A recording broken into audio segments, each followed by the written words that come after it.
My sister-in-law, now mute and bedridden, was entrusted to my care by my in-laws, who had decided to take a vacation in Hawaii. Just before departing, my husband Jack made it clear that taking care of her was my responsibility, emphasizing that I shouldn't slack off.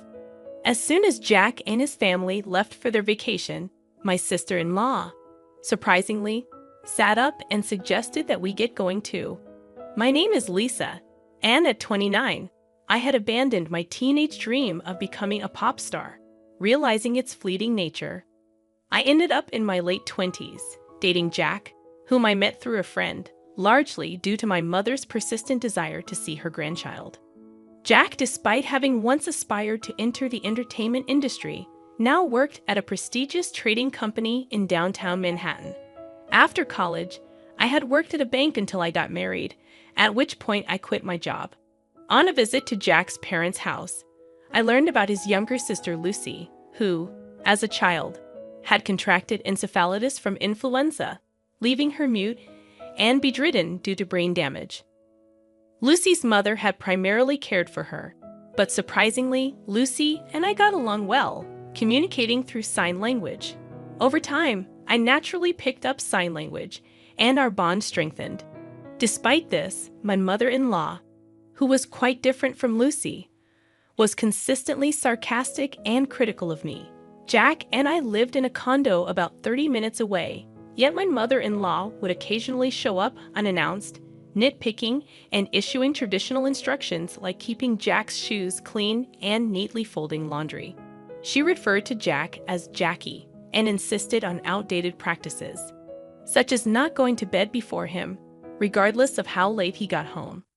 During our dating and early marriage days, Jack had always been kind and never disagreed with me, despite his mother's influence.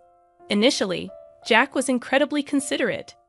If I mentioned feeling unwell and suggested having dinner outside, he readily agreed. Likewise, if I expressed interest in a designer bag, he would purchase it for me the following month. However, approximately a year into our marriage, Jack began to change, or perhaps reverted to his former self. He started coming home late from work, consistently smelling of alcohol. On weekends, Jack claimed increasing work responsibilities, making him too busy for family time. Oddly, even during visits to his parents' home, he would decline my invitations to join him. Frustrated, I decided to confront him about the growing distance between us. "Jack, you've become so distant lately. It feels like you're a completely different person," I expressed. Jack glared briefly before dismissing my concerns. "That's not true.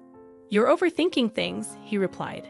Unconvinced, I pointed out that he rarely spoke to me anymore. He told me to stop bringing it up and walked away, ending the conversation abruptly. One Sunday, Jack surprised me by announcing he was going home.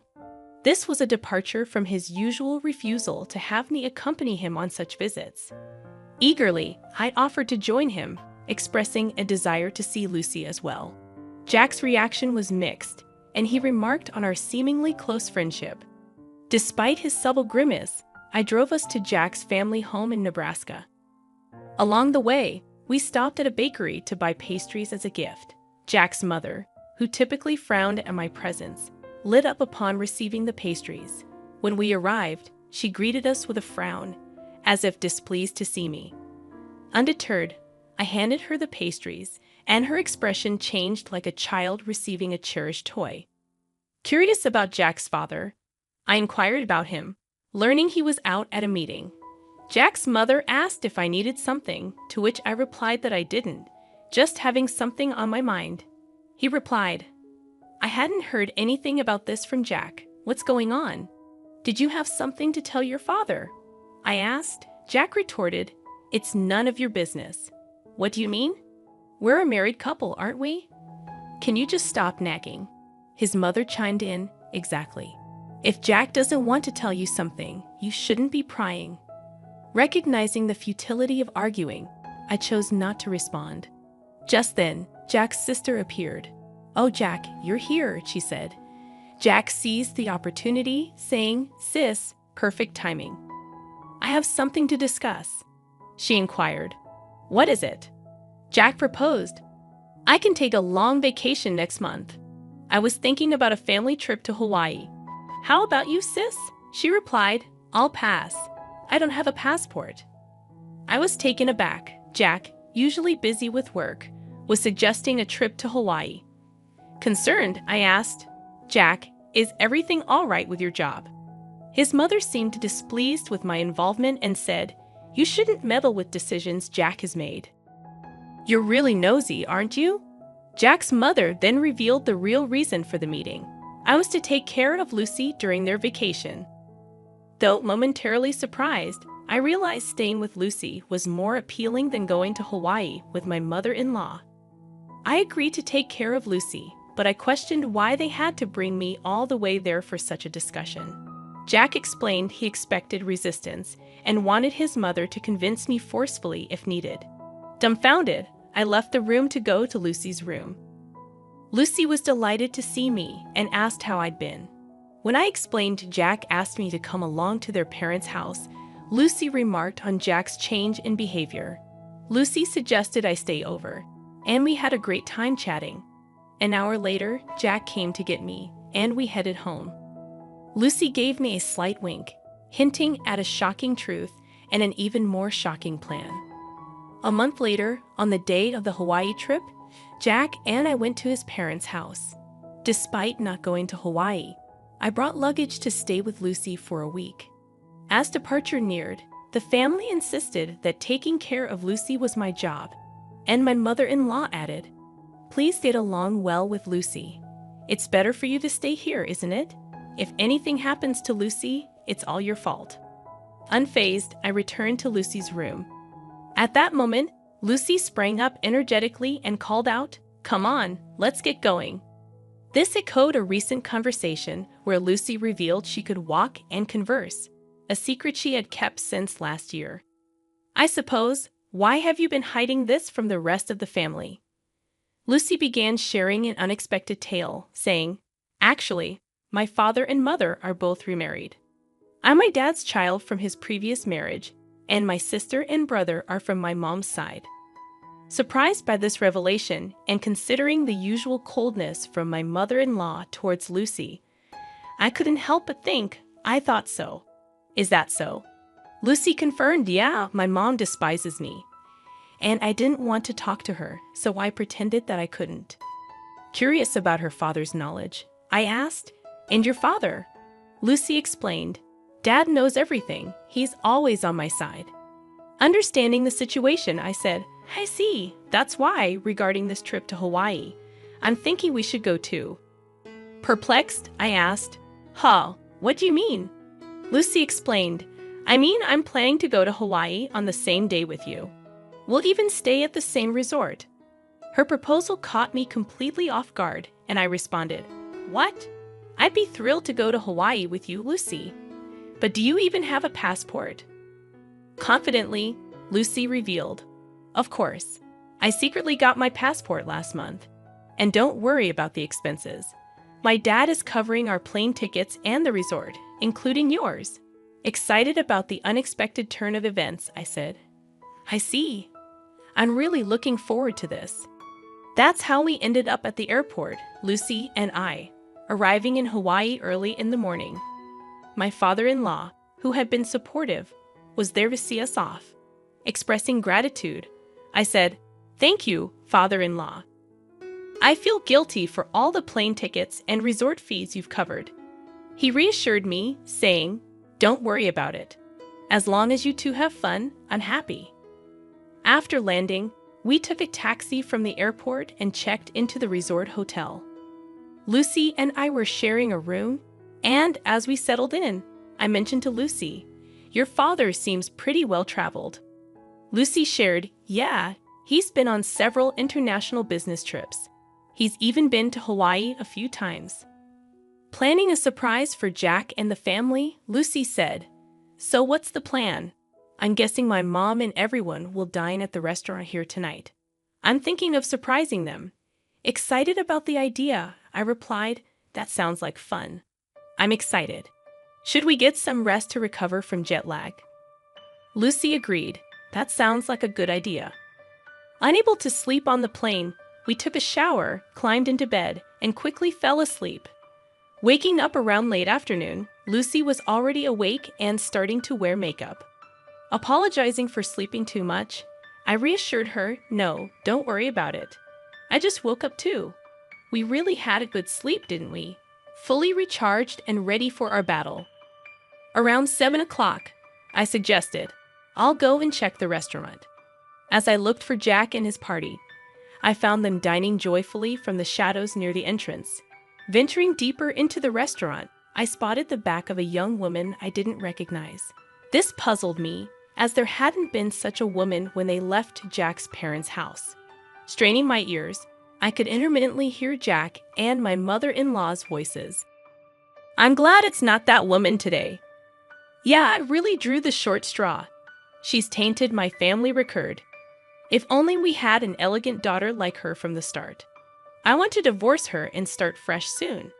Try to find a reason for the divorce and extract hefty alimony from that woman. Even without a cause for the divorce, it's fine. I can fabricate as many as I want. She's so bad that I want to throw her in the trash. I want to see my grandchild from you and her." My mother-in-law was giving the woman a smile she had never shown me before. I was driven by the urge to step forward and see the woman's fate, but I held it in. I returned to my room and told Lucy that it took a while. "I'm sorry, I saw something shocking. Jack brought a woman that I've never seen before." "What?" I was about to scream. Jack and my mother-in-law were continuously bad-mouthing me, and Jack even said he would find a reason for divorce. That's terrible. Jack called me a bad catch, but seeing him with another woman, I felt relieved. Now I can divorce him outright. That's a good thing. Shall we make our entrance then? Lucy and I headed towards the restaurant hall. When we entered the restaurant, we requested to sit near Jack's table and were able to get a seat quite close to them. They didn't notice our arrival as we were sitting quite close. We could hear their conversation, which was still filled with derogatory comments about me. I was amazed and ended up giving a bitter smile at how they could badmouth me indefinitely. Seeing my face, Lucy gave a nod with a smile, a cue for us to begin our counterattack. I stood up from my seat, stepped forward towards Jack, and shouted, "Are you all having a good time?" I'll never forget the look on Jack and my mother-in-law's faces at that moment. Their mouths agape and eyes wide open, they froze for a few seconds. After a few seconds, my mother-in-law finally spoke. "Why are you here? And how did Lucy get here without a wheelchair?" At her words, Lucy stood up, gave my mother-in-law a smile, and said, "I don't need a wheelchair. Thanks to you, my body and speech have returned to normal. I must have caused you quite a bit of trouble for a long time." "Lucy, when did you regain your ability to speak?" "I wonder when that was. Maybe last year." "Then why did you hide it until now?"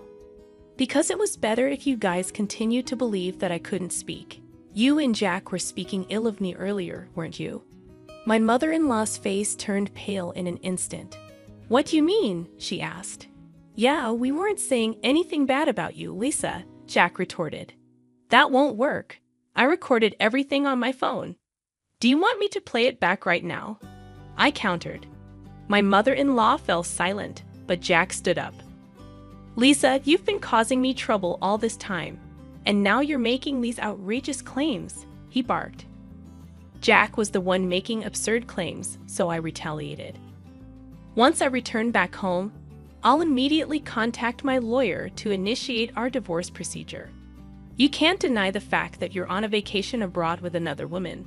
Plus, you described being with me as drawing a blank lottery ticket.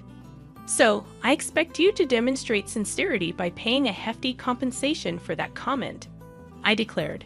At my words, my mother-in-law seemed to acknowledge her defeat, and her attitude abruptly changed. "Lisa, dear, I really like you. Please try to get along with Jack. This woman is not involved with Jack," she pleaded. "I'm sorry, but I can't do that. Since I am a blank lottery ticket, I cannot live with Jack. Please enjoy your time with this woman. Oh, and I might also seek compensation from her." "Isn't that exciting?" I smirked. The woman in question turned pale and began to tremble upon hearing my words. Unfazed by the public gaze, Jack fell to his knees and pleaded, "Lisa, I beg you, don't make this a big deal." "My company has strict rules about this," he implored. "What's that?" "You don't sound sorry at all," I replied. Jack appeared taken aback, then tried again. "Lisa, I beg you, forgive me. If my company finds out, I'll lose my job," he confessed. "Though your place sounds better now, I will never forgive you. You are married, and yet here you are on an overseas trip with another woman," I said firmly. Upon hearing my words, my mother-in-law also fell to her knees next to Jack, pleading, "Please forgive my son," tears streaming down her face. By this time, all the other customers were watching us, and the restaurant manager started walking towards our table. Seeing this, I got up and said, "Well, Lucy and I will head back to our room. You all enjoy your Hawaiian vacation. I guess things will get a bit difficult when you get back home." Hearing this, Jack cried out at the top of his lungs, "Please forgive me. I can't afford to pay any compensation." At his loud outburst, the restaurant manager frowned, instructed something to a nearby staff member, and then briskly told Jack something. It was a polite way of telling him that he was disturbing the other guests and needed to leave. However, Jack was taken aback, not understanding the manager's words. Soon, 2 buffed-up security guards arrived and hauled Jack away. Jack was sobbing and struggling, but he was no match for the 2 bulky men. My mother-in-law and the woman were dumbfounded, unable to utter a word, while Lucy and I were also surprised by the turn of events. I thought Jack got what he deserved. A week later, Lucy and I returned home. Jack was quickly released and seemed to have returned to his room. However, I later heard that he had been in a state of shock since returning to his room and had kept to himself until the end of the trip. The day after I returned home, I went to the law firm where my old college friend worked to request a divorce proceeding. Unfortunately, my friend was not present, but a female lawyer was assigned to me, who was very easy to talk to. I was able to explain everything that had happened. After listening to my story, she'd assured me that a divorce was possible, that I could claim alimony, and that she would investigate the woman who was with Jack in Hawaii before determining whether I could claim alimony from her as well. A month later, the female lawyer contacted me and informed me that it had been proved that Jack had been dating the other woman for about 6 months. Hence, she said it was possible for me to demand alimony from this woman too. I requested the female lawyer, "Please squeeze as much alimony as you can from Jack and his woman." She smiled and nodded. 2 months later, I was officially divorced, and into my bank account was deposited the alimony from the 2. I mumbled as I saw the amount, and that's karma for calling me a blank lottery ticket. 3 months later, Jack and my mother-in-law suddenly visited my place. Despite it being only 3 months, they had lost a lot of weight and looked completely haggard. I asked them, "What do you want? I don't want to see your faces." Jack replied in a thin voice, "I'm sorry. Could you lend me some money? I've lost my job," and the woman ran away. "I don't even have money for food." My mother-in-law also spoke in a whisper. "I've divorced my husband too. I don't have money. Please, I beg you." My mother-in-law was in tears. I responded, "Too bad. I have absolutely no obligation to help you. And even if I did, I would never help you guys out. Now please leave." After they left, I sprinkled a large amount of salt at my entrance to get rid of bad energy from my house.